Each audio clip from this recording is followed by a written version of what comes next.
Będzie czas na rozmowy parowe niebawem, już powoli zajmujemy miejsca, nawet nie powoli, bo jesteśmy parę minut po czasie.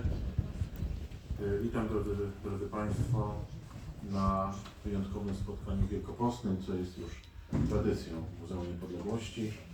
Gaude Polonia, współpraca Muzeum Niepodległości i Fundacji Polonia Union przy wyraźnym wsparciu pana marszałka Adama Struzika województwa mazowieckiego. Możemy się tutaj w progach Muzeum Niepodległości spotykać. Witam Państwa w imieniu swoim oraz nieobecnego tu dzisiaj dyrektora Tadeusza Skoczka.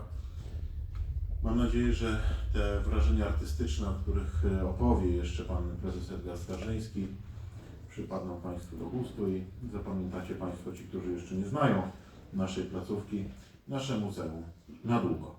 A ja już nie przedłużam i oddaję głos panu prezesowi. Dziękuję bardzo.